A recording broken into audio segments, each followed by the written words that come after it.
Hey guys, welcome back. So I decided to be a little festive today. What do you think? Vaccines are rolling out almost every other day, it seems like. And of course, as usual, politicians are prioritizing themselves and getting the vaccine first.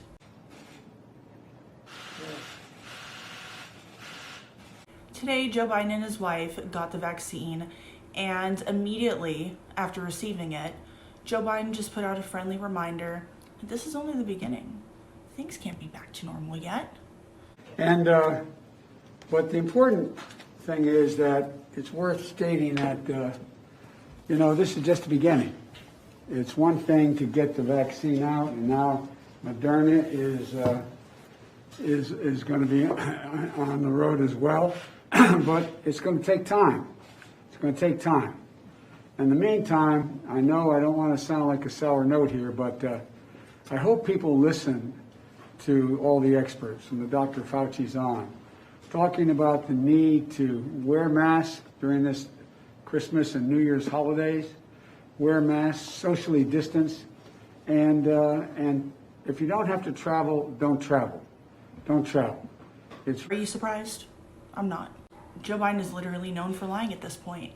So when he says about the vaccine, there's nothing to worry about, I'm going to be worried. I'm doing this to demonstrate that people should be prepared when it's available to take the vaccine. There's nothing to worry about. Regardless, I just don't trust this vaccine no matter who's pushing it. I commend Trump and think he did a great job at trying to do what the people wanted with the vaccine, Operation Warp Speed. But I don't trust even the flu shot. I don't trust a vaccine that's made in under a year. I just don't. Pence, Karen Pence, Nancy Pelosi, Chuck Schumer, a bunch of people are already getting it. And that's because someone decided to make it an actual thing that they have to get it before anyone else is actually out there in the world dealing with people, the people that they claim they care about. The attending physician in Congress urged lawmakers to sign up. The physician, Dr. Brian Monahan, cited federal guidelines designed to ensure the U.S. government functions during the pandemic. Senior U.S. government officials have already started to receive the vaccine, with 1-year-old AOC getting her shot this weekend. The COVID vaccine became available to members of Congress last night, and we are urged to take it. Okay, that's it. New Hampshire Governor Chris Sununu is blasting lawmakers for their selfishness, tweeting, "Congress has literally done nothing these last 8 months. Now they're cutting the line and getting the vaccine ahead of residents in long-term care, nurses, and essential workers who stock our shelves. It's outrageous and insulting." I mean, are we really shocked that politicians are putting themselves first? So finally, it took, 6-7 months, maybe longer, of negotiating, a fucking stimulus has finally been passed. In reality, it's actually kind of a joke of a relief bill. People who got $1,200 last time are only getting $600 this time. Unemployment's $300, which, that's fair enough. And a bunch of money is going to other countries, because, that helps us with coronavirus. That helps our businesses and our people with coronavirus by sending money to other countries. Makes perfect sense. Even CNN is trying to get a real answer out of Nancy Pelosi at this point about why she rejected deals much larger. Moments ago, I tried to ask the speaker why she finds this proposal at $900 billion more acceptable than the $1.8 trillion plan that Mnuchin offered. She didn't answer, but Chuck Schumer, who was walking next to her, said, "Ask Mitch McConnell." Now, I talked about this a few videos ago. It was very clear all along to me that it was political, but in case you didn't know, the entire time, it was political. This deal that they signed today is pretty much the one they had in June, which would have provided money for schools, vaccine distribution, all of the things that they said they wanted, but they held on to. Not only that, Jesse, but Speaker Pelosi even turned down Steve Mnuchin's $1.8 trillion offer because that wasn't big enough. Wow. And that was one that President Trump might have even signed. She does not care about America. She doesn't care about the people in it. She doesn't care about other businesses. She has her vineyard. She's rich. She doesn't care. She just did not want to help Trump that badly that she literally let millions upon millions of people suffer. And more than likely, she'll get away with it. You know it's bad when CNN is ratting her out for basically like running away from a question, a legitimate question that I bet more than half the country is wondering.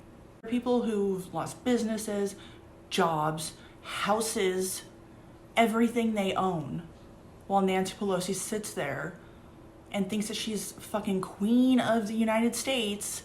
She's selfish, she's a bitch, and she does not deserve the position she has, as I've said before. Bill Barr is leaving his position on the 23rd. He went out of his way to let it be known he has no interest in, seeking a special counsel to take care of this Hunter Biden investigation. He doesn't think it's necessary. He thinks that it will be handled correctly.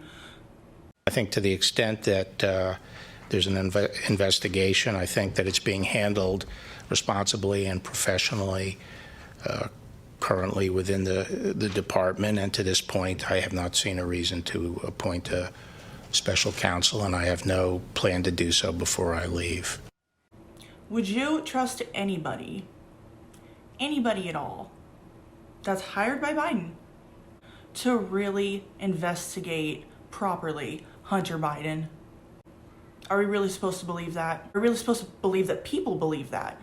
I cannot remember his name at the moment, but whoever replaces A.G. Barr for like 3 weeks, hopefully he does. That's all I can hope for at this point, because it doesn't look like the election's gonna get turned around.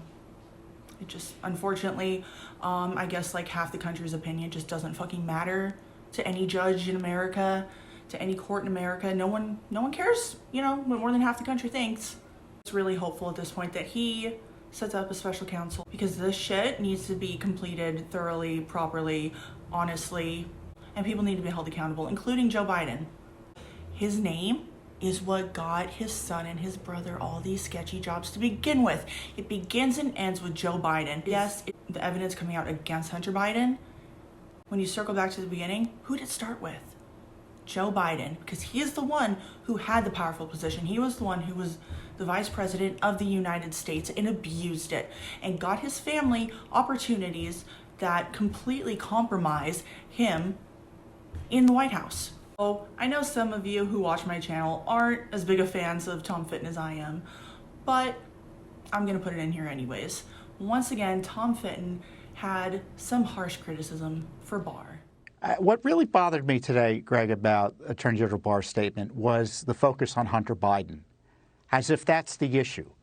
Hunter Biden is just one of the members of the conspiracy, as the evidence shows that we have from the emails and other documents, and as the testimony shows from those who have come forward. So it's not about Hunter Biden, it's about Joe Biden. Joe Biden, according to the emails, was the beneficiary of these illicit deals. He needs to be the target of any serious investigation. And Attorney General Barr's unwillingness to do that is about as disappointing behavior as I can remember in a Republican Attorney General, for sure. So that's all for this time. Thank you so much for watching. I hope you liked the video. Please subscribe if you haven't already. Give the video a like. Leave a comment if you feel like chatting with me or anyone else who's in the comment section. We have a good time in there. This might be my last video before Christmas. Who knows? I will see you guys next time. Bye.